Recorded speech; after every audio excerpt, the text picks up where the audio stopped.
Roastar packaging is continually innovating. They aren't where they were more than a decade ago when they won Best New Product at San Diego's Coffeefest. They've actually gotten better, driven by their 5-step plan. Step 1, make better packaging. Step 2, make it domestically. Step 3, make it easy for small business owners. Step 4, make it look awesome. Step 5, world domination. It's working, as they just won Best New Product at Coffeefest New York for their new peel and stick valved tin closure. That's hard to say, but it's a win for Roastar and a win for small business. On roastar.com, you can use their artwork templates to enable you to imagine your artwork, your logo, on a sleek coffee bag, classic tin, sticker, or label.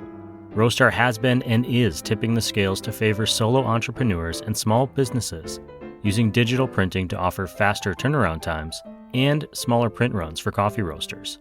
In short, Roastar can help and grow your business. And on roastar.com, you can start with a quote and end with the perfect coffee package to share your story. Now, on to the show.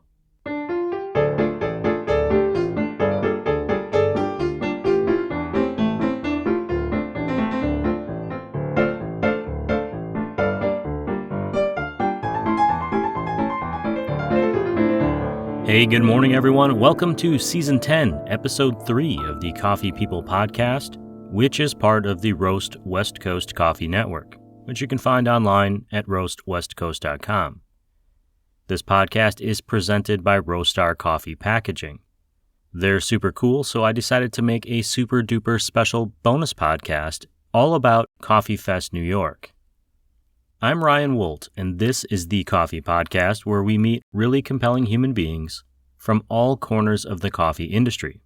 Sometimes we even meet people off the podcast, in real life. But since the only way I know how to communicate now is with a microphone, I brought one along with me to Coffeefest New York, held at the Javits Center in Manhattan last month. Shout out to Roastar for motivating me to look at flights, merely by asking if I was going, which inspired me to wonder, why aren't I going? Firstly, I think firstly is a word, apologies to everyone I met and told that this bonus podcast would probably drop a few weeks ago. Things have been a bit chaotic since we've been back. In my defense, the Coffee People Podcast has been airing some great shows. If you missed it, check out last week's episode of Coffee People, featuring Brandon Seabrook Nelson from 2024 Micro Roaster of the Year, Bridge City Coffee out of Greenville, South Carolina.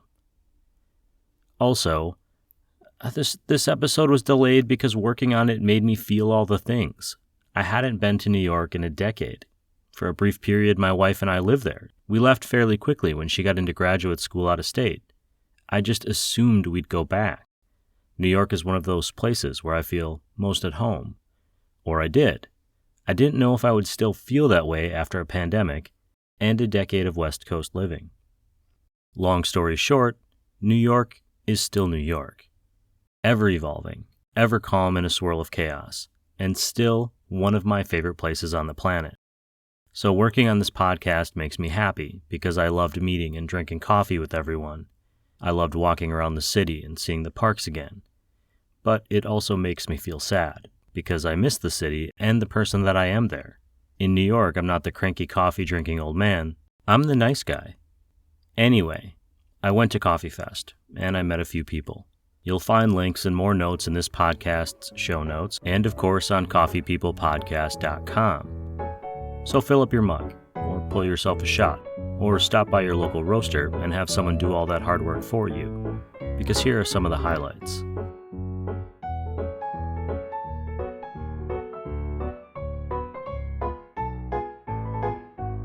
Why do we care about sustainability at Created? My name's Ryan. I'm one of the founders at Created.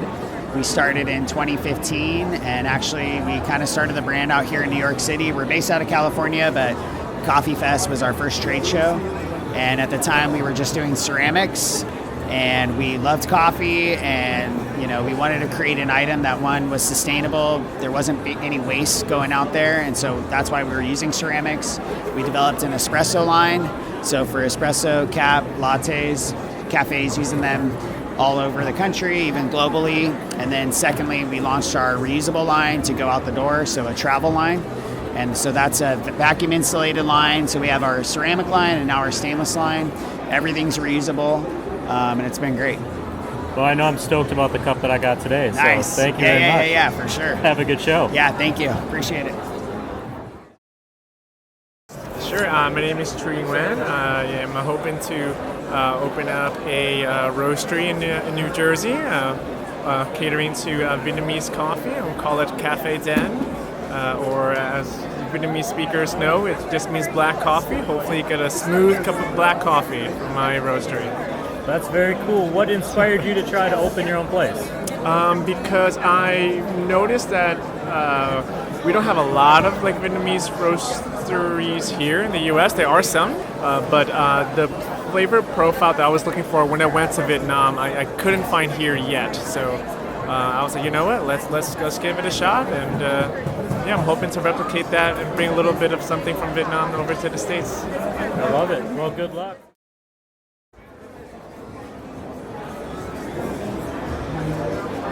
It is mid-afternoon at Coffeefest, New York City. I have been up for a full 36 hours. I got in at 6 a.m. and I went to 3 coffee shops before making it to the fest, at which point I started drinking coffee from other vendors pretty much all morning. Shout out to Flux Coffee and Espresso State of Mind. And it's been a good day. The Latte Art Championships are going on right now. I'm hanging out at the Roastar booth. Ran into some old Coffee People show guests and friends. Double J from Black Rabbit, Brian Banker Scannell from Mill City and Reflective Coffee, and met some new friends. I'm pretty excited to see what tomorrow brings. Hopefully after a good night's sleep in the city that never sleeps. What are you doing at Coffeefest? So my name is Danushka, Sri Lankan, but living in New York. Me and my wife, we have a coffee company called Wild House Coffee. We only bring coffees from Asia, so we have coffee sourced from Nepal, India, and Sumatra. What got you into coffee in the first place? It was her dream. She wanted to get into it, so I was like, okay, let me be that supportive husband, and so that's how it started. Here you are. I thought you meant like you had a dream and you woke up and you thought, I got to get into coffee. My dream was to actually have a tea company. I'm Sri Lankan, so I grew up around a lot of tea. So. Do you do tea as well at Wild House? Not yet. Not yet. But soon. Someday. Yeah. Well, I wish you good luck, man. Thanks for stopping by the Roastar booth. Thank you. Pleasure. Thank you. That's it. Hopefully that was pretty easy. Yeah, that was easy. I took a shower yesterday, so great. I didn't, so that's okay. Well, it's really nice to meet you. Nice to meet you as well. If you wouldn't mind, for everyone, tell us what your name is and the name of your brand and what you're doing at Coffeefest. Awesome. My name is AC Slade, and I am with Catfight Coffee. Very cool. And what is Catfight Coffee? How did you get into this? Catfight Coffee is the greatest coffee in the universe, which cannot be dispelled, so nobody can prove that I'm wrong about that, because nobody has traveled out all into the nether regions of the universe and drank coffee. So you can't prove me wrong. Not yet, but I am trying. Okay. I hit about 2 or 3 places a day, so eventually I'll get to all of them. Okay. The bags from Catfight. Let me grab that bag. You just grabbed my bag. It was a good day for us both, I think. Just a cool vibe, the art and everything. How did you come up with this concept as from a design standpoint and just for the brand itself? Well, for this one, I gotta give props to Chris Nielsen, who is our artist. But basically, it's an officially licensed Evil Dead coffee. And with everything that we do, we try to put a lot of thought into it. We try not to just slap a name on a bag. In this case, what we did was we went with Tennessee Pecan Whiskey because the original movie takes place in Tennessee, and we didn't have a pecan whiskey coffee, so that made sense. All the artwork, the way that we look at the artwork on our bags, and one of the reasons we love Roastar so much, is that the way that we look at it is there's a lot of people out there doing very minimal designs on their coffee, and that's great. But the way that I look at it is I want our coffee to be like a record that people display on their shelf. Yeah. Or when they're at work and they can't like dress how they want, or they can't look how they want, or they can't listen to the music that they want. Nobody can give them any flack for having a bag of coffee there or a coffee mug that's branded with catfight stuff on it. Additionally, too, we look at it this way: like if we don't put any thought into the packaging, and if we don't put any thought into the artwork, how are we supposed to make people believe that we put any thought or any care into what's in the bag? That's a really good point. The most important question I ask everyone that I talk to is, when you stop at a coffee shop tomorrow morning, what are you going to order? I will probably have a cappuccino. Nice. Yeah, I'm a big cappuccino guy. Perfect. Yeah. Well, AC, it's real pleasure. Awesome. Pleasure Thank you so talking much. to you too. Awesome. So my name is Vincent Vella. I'm here with the Manhattan Chamber of Commerce. I am the Senior Restaurant and Hospitality Specialist, and I'm a cold brew drinker. Cold brew drinker. What is the Chamber of Commerce? How does an event like this, like Coffeefest, we're here at the Roastar booth, how does this benefit the local hospitality scene? Yeah, so our focus is to assist small businesses, and being here, we're able to see a variety of vendors and hopefully connect those vendors with smaller businesses that can benefit. Very cool. You mentioned just off air, you mentioned a different coffee roaster to me. Do you want to shout them out on the show? Oh, absolutely. I'd like to give a huge shout out to George Howell out in Acton, Massachusetts, of Terroir Coffee, a great organization, great coffee roaster, and a proud partner of the restaurant 80th Row for over 14 years. Wow. Well, now I have a reason to go to Massachusetts. Thank you so much. Thank you so much. I appreciate it. All right, so let's get started. It's super easy. Okay. This has all been recorded from. All right. What's your name, and who are you here representing at Coffeefest? My name is Delaney Groff, and I'm representing Booney Coffee as well as the Roastery, which is by Booney. In a month, we are opening our own roastery. That's awesome. I didn't know that. Yes. And Booney is where in the world? Booney is in New York, in Washington Heights and in Inwood, but we have a website and we ship all over the country. Oh, what's that website? BooneyCoffee.com. Booney with 2 U's and 2 N's. Yes, Important. W-double-N. We'll make sure everyone knows that. So when you are out in the world, you're not at Booney. You're just going to stop at a random coffee shop. What do you drink? Ooh, I'm either trying their drip, whatever they have on drip, like their house or whatever. Because you're judging them? Because I like to know what they like, ? And then, I'm a sucker for an almond milk latte. You just can't go wrong. Can't go wrong. How has your Coffeefest been? It's good. This is my first time here. I feel like it's Christmas morning. That was the best smile. Thank you, Delaney. Thank you. Oh my gosh. This is so exciting. I'm Hannah Sievertson, and I work in marketing for Cafe Imports. Great. And I'm drinking your coffee. It's been great. Thank you very much. My question for you is the most important question I ask everyone, which is, when you stop at a coffee shop tomorrow morning on your way into the coffee shop, what do you like to order for yourself? I like to get an oat cappuccino for there, and then like an 8-ounce drip to go. Literally like barista's choice. I love trying what like the shops are excited about because it's usually well worth drinking. Anything I should know about Cafe Imports before I go? So many things I'm excited about. Well, we're just about to do a Coffee Rose demo, which is going to be a software we're hopefully releasing sooner than later. And that's like it's like an interactive flavor wheel that you can use alongside cuppings. That sounds cool. I used to work at a cafe right when we started our roasting program, and we were developing like our QC program, like writing on sticky notes and like labeling and organizing everything. So something like this would have been like so cool to have back then, and I'm really excited for like it to like get put out in the world and like people get to use it. When it does go out into the world, how can people find it? Right now there's a demo on our website, so if you go, I think it's like in the About section, somewhere on the website, or you can search Cafe Imports Coffee Rose on Google and then it'll come up. It'll have like the demo page there. You can click around and play with it. Perfect. Thank you so much. Yeah, thanks. Let's start with this. What's your name and the name of your future coffee company? Okay. My name's Shelby Thorne, and my future coffee company is Higher Grounds Coffee and Tea. And where is that going to be? You just told me. Rockland, California. Okay, and you mentioned that you have a huge Instagram following. What's your Instagram handle? Hold on. I think it's Higher Ground. I think I had to make it specific because there's other people that have close names. Higher Grounds Coffee _T. _T. And when you are out in the world and you stop at a coffee shop, what do you order? I like to order a cold brew just to know if it's going to be acidic, smooth, or what's the flavor coming from that coffee. Because I'm very specific on how I like my cold brews. And then your company doesn't exist yet. It's on the way. What on earth made you decide to do that?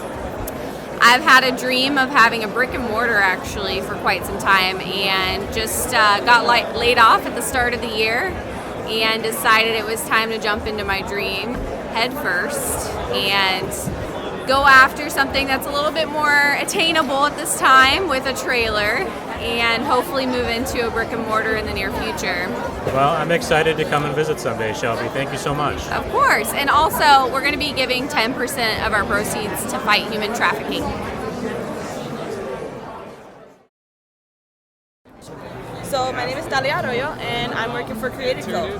Nice. I see on your thing, are you from Huntington Beach? No, I'm from New York. What are you making this morning? I'm making a latte with simple syrup.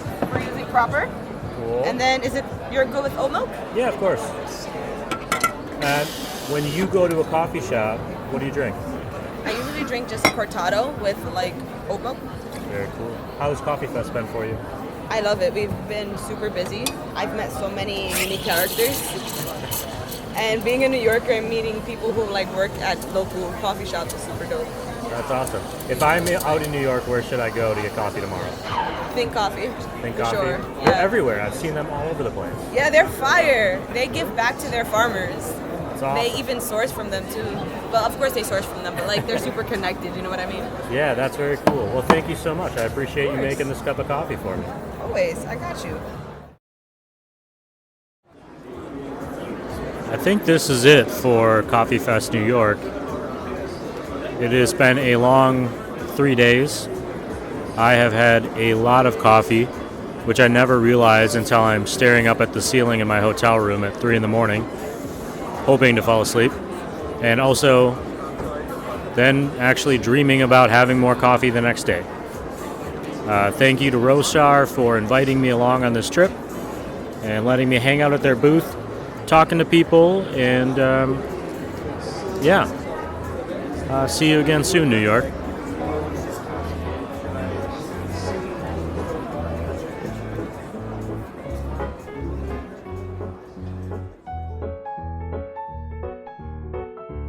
Okay, some key takeaways from the pod and from Coffeefest.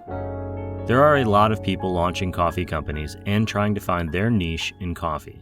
The theme of the event, which overlaps with the regional restaurant trade show, is that the robots are coming. Packaging, in particular, packaging sustainability, is important. And coffee people, even coffee competitors, love sharing their favorite roast with everyone else. Shout out to Cafe Imports. They are not affiliated with this show in any way, but they did offer up some of the best coffee I had all weekend, and their baristas kept my mug full, even when I was clearly not somebody coming for a tasting. I'd also like to shout out AC Slade for the best quote of the weekend, and some of the coolest coffee bags I've ever seen. You can see those on coffeepeoplepodcast.com, and to Vincent Vela for the most precise mustache I saw. Meeting Delaney Groff of Booney Coffee was a definite highlight for no other reason that during a morning when I was dragging due to lack of sleep after our red-eye flight, her positivity and overall vibe uplifted me. And thank you to all the coffee shops I stopped at in New York. Finally, I spent a lot of time at the Roastar booth. I just mentioned that packaging matters to consumers, and making it easy for retailers and roasters to package their products sustainably is an important component of meeting the values of the customer and the businesses. Customers are ever more informed about the impact of their cup of coffee. One reason I'm proud to be partnered with Roastar and be able to create shows like this one and spend plenty of time shouting them out and referring people to them is because their efforts to create and innovate sustainable or eco-friendly packaging goes beyond the labels. During our partnership, I've seen them hold a product back that wasn't ready, and they weren't willing to compromise or greenwash to make a buck. They really focus on the idea that sustainability in packaging has to be effective and easy for the end consumer to recycle, reuse, or process. It's why they keep winning Best New Packaging awards, most recently for their valved peel and stick tin can closure at Coffeefest Orlando. You can learn more about that on roastar.com. If you'd like to connect with the Coffee People podcast, basically me in real life, I'll be wandering around the Specialty Coffee Association Festival in Chicago next month. I'll be handing out coffee samples and tip your barista pins and probably, definitely, be asking people what they order when they go out into the world. Look for the guy with the beard and the microphone. That's our Coffee People conversation for today. All the links I have for today's guests are in the newsletter at coffeepeoplepodcast.com. Be sure to follow that newsletter so you don't miss any of the great interview episodes, including the next one featuring the founders of the Coffee MBA and the Coffee MBA Collective, Miranda Caldwell and Heather Kelly. Thank you all for listening to the stories of Coffee People, for being inspired by their entrepreneurial efforts, and supporting this show by listening, sharing, and if you're able, sometimes choosing the paid newsletter option on coffeepeoplepodcast.com. As I've mentioned, helping us bring the show to you is our presenting sponsor, Roastar Coffee Packaging, found at roastar.com. We're also supported by some other great coffee industry partners.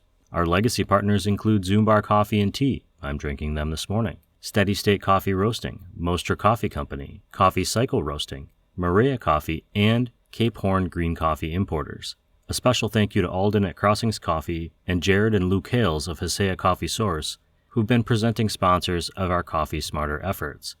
And thank you to our foundation builders, our full city partners, Ignite Coffee Company, Ascend Coffee Roasters, Ascento Coffee Roasters, Civets Roasting Machines, San Franciscan Roasters, Me and My Uncle Coffee, and Craft 42 Coffee Roasters up in Canada.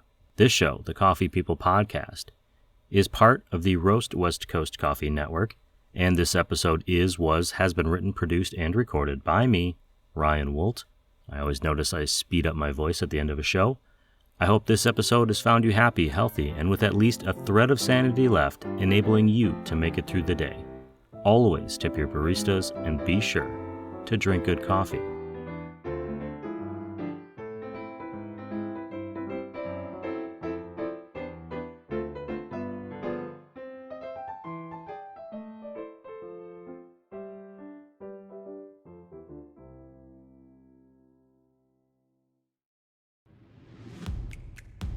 If you are in the early stages of your coffee journey, we want to support you.